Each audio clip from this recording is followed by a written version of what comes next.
Bapak guru kita beri salam.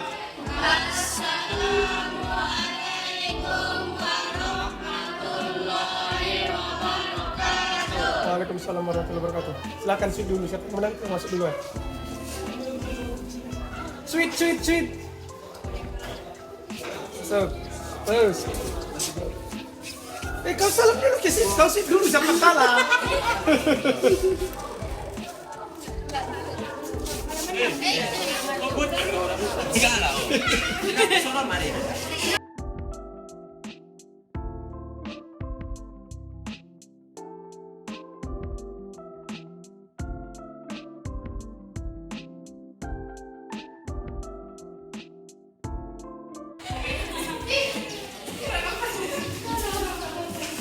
Assalamualaikum warahmatullahi wabarakatuh.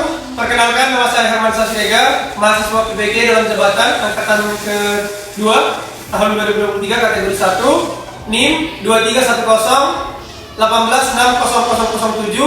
Saya akan mengajar di SMA Negeri 1 Barum Tengah dalam materi klasifikasi makhluk hidup dan menggunakan model pembelajaran PBL, di mana dengan menggunakan model pembelajaran PBL ini harapannya dapat meningkatkan motivasi belajar siswa agar nanti tujuan pembelajaran dapat tercapai dengan baik dan secara maksimal, sehingga niat anak-anak peserta didik dapat termotivasi dan selamat pagi semua. Baik, Pak. Oke, di kesempatan kali ini kita bertemu kembali di mata pelajaran yang sama, di guru yang sama, tetapi dengan materi yang berbeda, gitu ya. Dengan guru yang sama, apalagi yang sama? Siswa yang sama,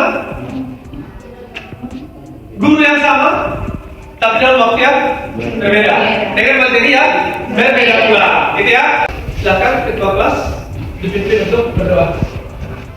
Latihan, duduk siap, gerak.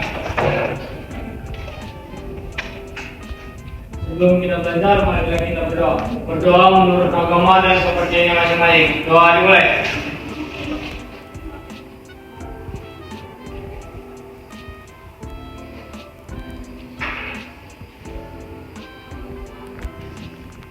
Doa selesai.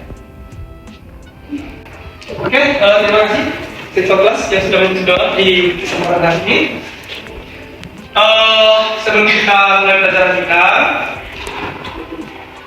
kita cek dulu absensinya.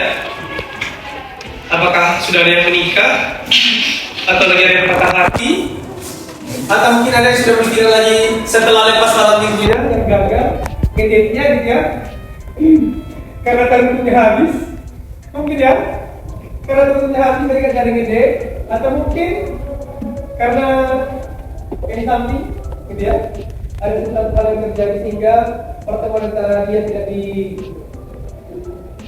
bisa dilanjutkan. Tanpa ridhonya Tuhan itu tidak bisa kita lanjutkan apapun yang harus kita kegiatan sudah rencanakan ini ya, tidak bisa kita laksanakan tanpa ada restu dari Tuhan, gitu ya. Jadi yang tiga hari ini kira-kira tidak ada kelasnya siapa? Ada ini tiba-tiba kerja. Apa dimakamkan lagi? Mau sudah enggak? Mungkin ya. Berarti seperti ada kodok ya. Ya Allah, di sisi Allah. Dia juga baik-baik saja.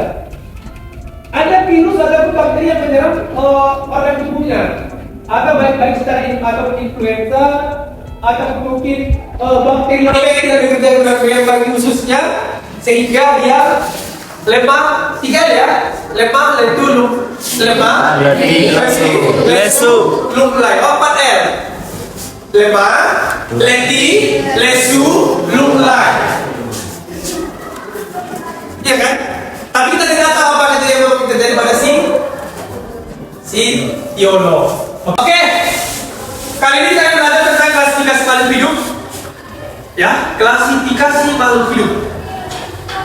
Dengan tujuan pembelajarannya, sini adalah yang pertama, peserta ini mampu melakukan klasifikasi makhluk hidup, mampu mengklasifikasikan makhluk hidup.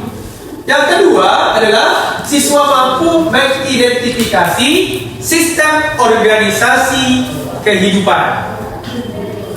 Yang pertama, anak kami semua, harapan kami sebagai guru, ketika kita sudah belajar tentang klasifikasi makhluk hidup, harapan kami, saya khususnya, anak kami dapat mampu mengklasifikasikan makhluk hidup.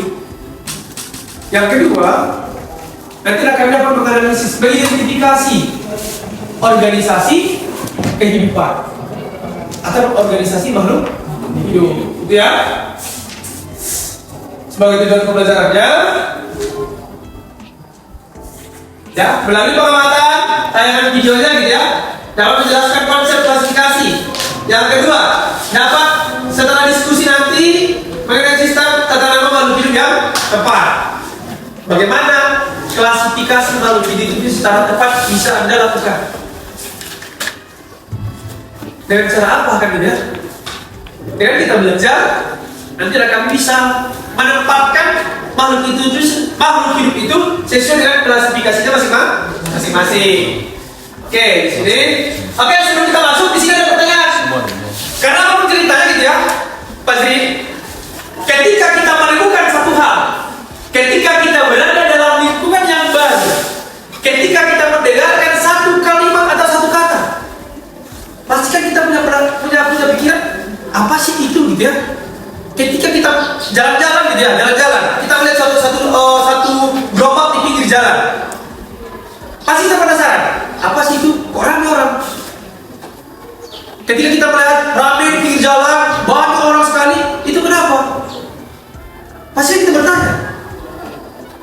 Pasti kita menggunakan naluri kita, pasti kita menggunakan penalaran kita, pasti kita menggunakan insting kita. Itu kenapa sih? Apa sih yang terjadi? Kan gitu. Jadi di sini pun di pertemuan kali ini, ketika Anda sudah mendengar kata klasifikasi makhluk hidup, tujuan pembelajaran yang sudah kita bahas di sini yang akan kita capai adalah menjelaskan, siswa mampu menjelaskan konsep klasifikasi makhluk hidup dengan benar. Yang kedua, peserta didik dapat membuat laporan hasil diskusi mengenai sistem tata nama makhluk hidup dengan tepat. Kan kita bahas kemarin, bagaimana tata cara penulisan nama ilmiah, gitu ya? Kalau masih ingat, bagaimana tata cara penulisan nama ilmiah? Nanti kita masukkan ke klasifikasinya, kan gitu ya? Berdasarkan taksonnya, berdasarkan pilihnya masing-masing, berdasarkan kingdomnya masing-masing, berdasarkan jenis masing-masing. Pertanyaannya di mana kira-kira? Ayo, coba kita lihat di sekitar kita. Orang temuan gitu ya. Apa sih yang bisa kita temukan di lingkungan kita? Bagaimana makhluk hidup? Tumbuhannya apa saja? Ada rumput, ada kelapa sawit, ada Haltea brasiliensis, ada Wigera indica, ada Musa paradisiaca, Carica papaya, ada Cakatecu, ya kan? Malia utilissima. Kenapa? Masih nggak tahu kan? Ya kan? Jadi itu apa? Ayat apa yang bisa kami lihat? Bisa kita lihat, coba nih, sekitar kita, kiri dan kanan, kira-kira. Mangga, Wigera indica. Ada tumbuhan gitu ya? Kalau ada tumbuhan, ada satu tempat, pasti di dalamnya itu ada makhluk hidup yang lain. Ada hewan. Karena antara tumbuhan dengan hewan itu saling berkaitan. Di mana tumbuhan itu bisa dijadikan sebagai sumber makanan bagi organisme lain gitu ya. Rumput itu bisa dimakan oleh kambing. Rumput itu bisa dimakan oleh belalang. Rumput itu bisa dimakan oleh kerbau.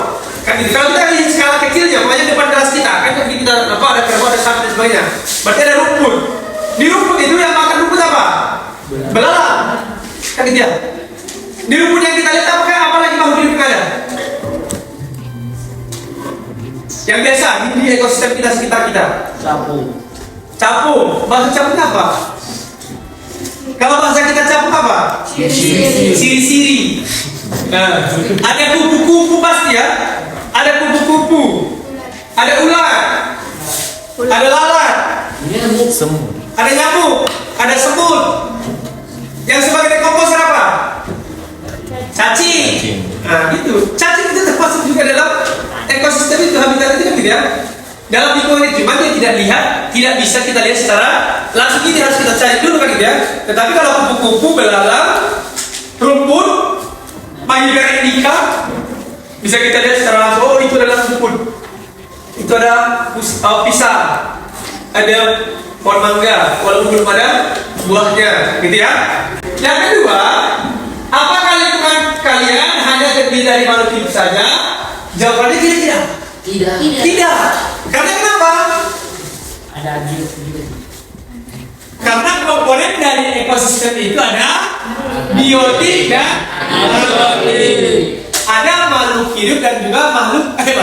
Ada yang tidak hidup. Contoh dari abiotiknya apa? Ada tanah dulu lah. Karena tanah itu tempat tumbuhnya tumbuhan.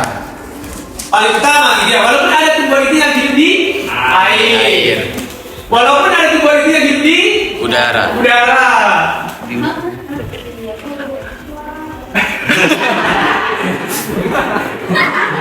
Ya kan? Tanpa tanah dan air, sedangkan sebagainya habitat utama gitu. Yang pertama ada tumbuhan itu yang hidup di udara. Yang hidup di udara apa kira-kira? Atau ya?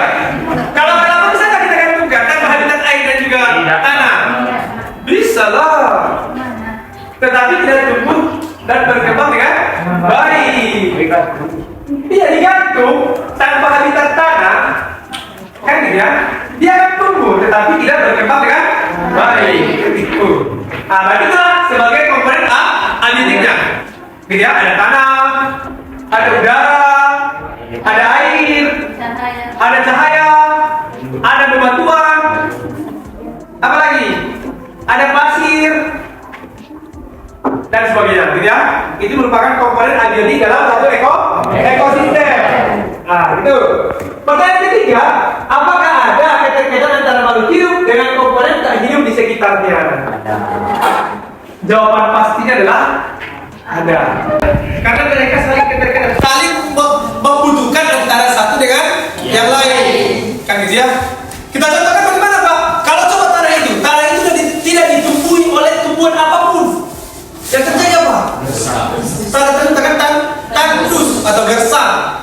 Sama dengan kalau kita masuk ke gurun pasir gitu ya. Itu kan tumbuhan berapa ekor di situ, berapa biji kan? Oke, di sini ada video tentang pembelajaran hari ini, silakan dicermati. Yang dikelompokkan ke dalam sistem klasifikasi dua kingdom. Sistem dua kingdom ini pertama kali dikemukakan oleh seorang ilmuwan Yunani yaitu Aristoteles. Dalam sistem ini, Aristoteles membagi makhluk hidup ke dalam dua kelompok. Yang pertama yaitu ada kingdom Plantae atau kerajaan tumbuhan yang memiliki ciri-ciri berdinding sel dan berklorofil. Yang termasuk ke dalam kingdom Plantae ini diantaranya ada bakteri, jamur, gagang, paku, dan tumbuhan berbiji. Kelompok makhluk hidup yang kedua yaitu kingdom Animalia atau Oke, sambil nanti menyaksikan videonya, kamu siapkan pertanyaan ini memiliki ciri-ciri video yang sudah tidak berdinding sel dan tidak memiliki klorofil. Dan yang termasuk ke dalam kingdom ini adalah protozoa, polipera. Selanjutnya, pada tahun 1990, Carl Woese, seorang ahli biologi molekuler Amerika Serikat, mengembangkan sistem klasifikasi 6 kingdom. Dalam klasifikasi ini, beliau membagi kingdom Monera menjadi dua kelompok. Bakteri yang memiliki sifat khusus dikelompokkan ke dalam kingdom Archaebacteria. Misalnya, bakteri yang mampu hidup dalam perairan bersuhu tinggi dan dengan lingkungan kadar garam tinggi. Sedangkan bakteri lain dan gagang hijau biru atau Cyanophyta dikelompokkan ke dalam kingdom Eubacteria. Jadi, dalam sistem 6 kingdom, makhluk hidup dikelompokkan menjadi kingdom Archaebacteria, kingdom Eubacteria, kingdom Protista, kingdom Fungi, kingdom Plantae, dan kingdom Animalia. Untuk video kali ini kita bahas bahwa klasifikasi makhluk hidup itu terbagi atas 4 tahapan klasifikasi. Kan gitu ya. Yang pertama adalah klasifikasi secara alamiah. Itu tidak ada campur tangan dari manusia. Siapapun, baik itu sini taker, itu kan masalah kingdomnya, pembagian klasifikasinya. Nah, itu kan sudah berarti sudah ada campur tangan manusia. Tetapi kan kalau secara dasarnya bahwa klasifikasi nomor 4 ada alamiah, buatan, filogenetik, dan juga inheren. Ada pertanyaan dari sendirinya.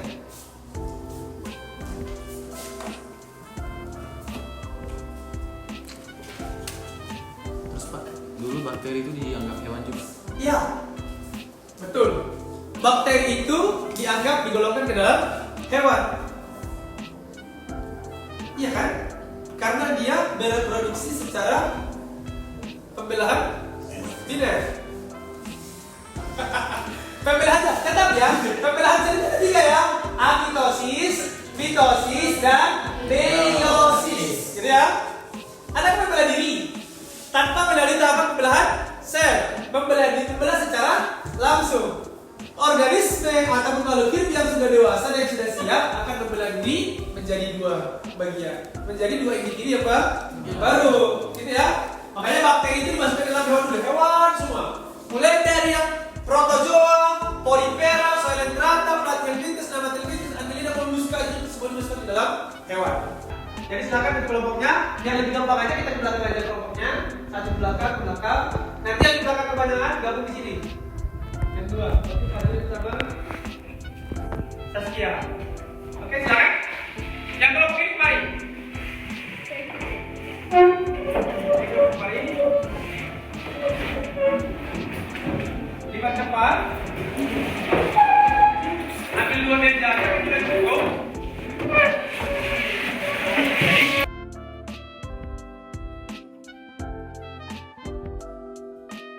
Oke, dengarkan dulu. Hai. Oke, di sini akan Bapak bagikan lembar kerja peserta didik, dikerjakan satu kelompok, ada kelompoknya 4 sampai 5 orang satu kelompok. Nanti carilah satu permasalahan yang Anda bisa kutip dari materi kita dan cari solusinya. Oke? Siap ya? Karena ingat, tujuan daripada alfabet sintaks dari PDN itu adalah mengeksplorasi masalah. Ya, masalah karena kenapa? Karena dalam hidup ini banyak masalah. Jadi bagaimana kita sebagai manusia dapat keluar dari masalah itu sendiri dengan baik. Oke, silakan. Waktunya 10 menit ya. 10 menit, nanti langsung dipresentasikan. Ya. Nama kelompoknya jadi. Oke, berarti di halaman pertama ya. Di halaman pertama.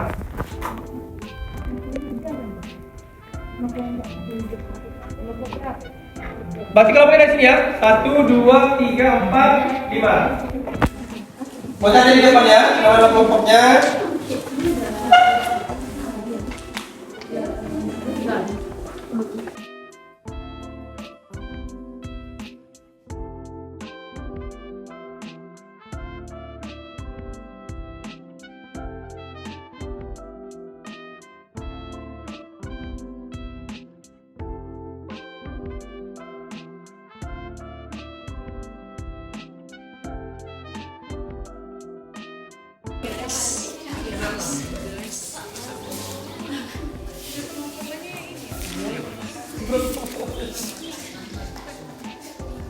Nanti mereka akan berdasarkan alamiah, mungkin alami buatan artifisial atau biologis. Kita kasih. Kalau ini apa? Kan ada di ayam. Nanti kalau dari hari kan berarti dia Assalamualaikum warahmatullahi wabarakatuh. Kami dari kelompok 4 ingin presentasikan hasil diskusi kami dari klasifikasi makhluk hidup yang akan dibacakan oleh teman kita Putri Mawarni dan Keisha Ramadan. Oke, langsung saja perhatikan penutup tubuh rambut, bulu atau sisik gambar beberapa hewan di bawah ini, yaitu gambar 1, gambar 2, dan gambar 3. Pada gambar 1, 2, dan 3 termasuk klasifikasi alami. Penutup tubuh makhluk hidup, yang pertama bulu, yaitu ayam. Yang kedua rambut untuk kucing, dan yang ketiga sisik untuk ular. Dasar pengelompokan yaitu penutup tubuh. Klasifikasi yang pertama Kingdom Animalia, Phylum Chordata, kelas Apes, Ordo Galliformes, famili Phasianidae, dan genus Gallus, dan spesies Gallus domestica sp. Persamaan dari kedua spesies tersebut: satu, bunga yang indah, baik mawar maupun teratai dikenal dengan keindahan bunga mereka. Dua, tumbuhan berbunga, mawar dan teratai adalah tumbuhan berbunga. Mereka menghasilkan bunga yang berfungsi dalam reproduksi tumbuhan. Tiga, habitat air, beberapa variasi mawar dan teratai dapat tumbuh di air. Teratai secara khusus ditemukan di perairan air tawar. Perbedaan dari kedua spesies tersebut: yang pertama, bunga mawar bunga abadi, berkayu yang mekar dalam berbagai warna, sedangkan teratai adalah tanaman air yang bunga besar berwarna merah muda atau putih. Kepada teman yang ingin bertanya, akan dipersilakan.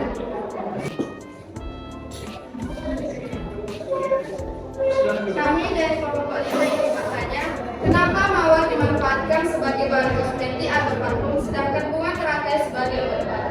Terima kasih.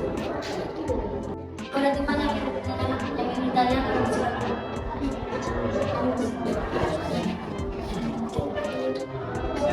Saya dari kelompok gue yang bertanya, apa yang terjadi pada keturunan animalia, misalnya kucing atau harimau, jika mengalami perkawinan sedara atau perkawinan sirkuit? Terima kasih. Baik, kami akan menjawab pertanyaan dari kelompok 5 terlebih dahulu. Kenapa mawar dimanfaatkan sebagai parfum, sedangkan teratai dimanfaatkan sebagai obat? Karena bunga mawar memiliki ciri khas atau wangi yang sangat menyerap, sehingga bunga mawar dapat digunakan sebagai parfum dan kosmetik. Sedangkan teratai digunakan sebagai obat tradisional karena sudah dianggap dari zaman nenek moyang kita. Selanjutnya, kami akan menjawab pertanyaan dari kelompok 2. Itu apa yang terjadi ketika perkawinan sedara? Umumnya memiliki kelainan gen. Apakah jawaban sudah dapat diterima? Jawaban pertanyaan ini dari kelompok 4. Tadi ada pertanyaan yang pertama. Oke, untuk sekedar untuk presentasi kita kan ya. Siapa-siapanya memang harus struktural dari koordinator, siapa penyanyi, siapa lagu dan juga siapa jadi anggota. Terus untuk presentasi ada beberapa pertanyaan yang dibuat oleh temannya. Pertama adalah mengapa bunga mawar itu dijadikan sebagai parfum dan kosmetik dan bunga teratai sebagai obat-obatan. Yang kedua, apa yang terjadi jika animalia ataupun hewan itu melakukan perkawinan ataupun persilangan dalam sedara atau satu keturunan? Yang pertama, kalau akan diubah tambahan ini sekarang menambahkan kenapa bunga mawar itu dijadikan sebagai pengawal dan kosmetik? Memang betul karena bunga mawar itu memiliki aroma yang sangat menyengat atau yang semerbak, sehingga sangat cocok dijadikan sebagai bahan pengawal untuk produksi produksi pabrik ataupun secara lokal ataupun secara individual. Dan juga teratai dijadikan sebagai bahan obat-obatan ya. Obat-obatan yang pertama memang saya lihat kan bukan karena dia dijadikan sebagai bahan obat-obatan, memang si teratai ini sangat identik dijadikan sebagai alat untuk tradisional budaya atau adat istiadat gitu ya.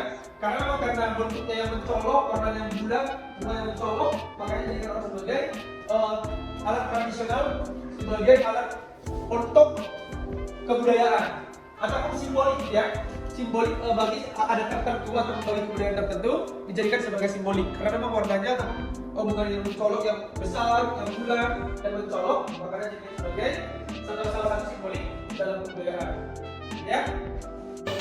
Tanpa kelompok, tanpa tanya kanan kiri bukan belakang atas bawah ya. Siap ya? Siap, Pak.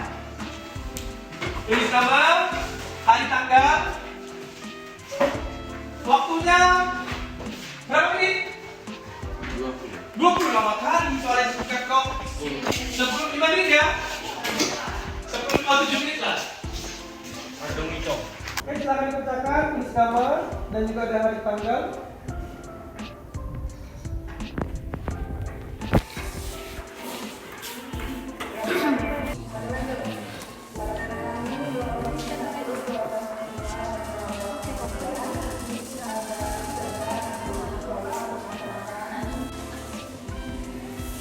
Selesai apa? Sudah siap? Dan satu. Jawabannya apa? Jawabannya adalah A. Semakin banyak. Ya benar kan? Kalau benar, jangan diganti. Jujur. Yang kedua, pertanyaan yang tentang pola evolusioner pada sistem kingdom dari tangan adalah jawabannya A. Jawaban ketiga, kekuatan sistem klasifikasi alami adalah praktis, tidak menunjukkan kekerabatan antar organisme. Alami, karena itu bilogen ini ya kekerabatan. Dasar yang digunakan dalam sistem klasifikasi buatan adalah derajat persamaan dan perbedaan. Buatan berbuatan. Kan mau membahas tadi persamaannya, fungsinya. Iya kan? Di sayur, di buah-buahan. Kelima, prinsip yang digunakan dalam klasifikasi filogenetik adalah A. Oke. Dikumpulkan semua. Buat benar berapa di yang pertama? Benar berapa? Yang pertama yuk. Di atas. Aku sampai enggak benar.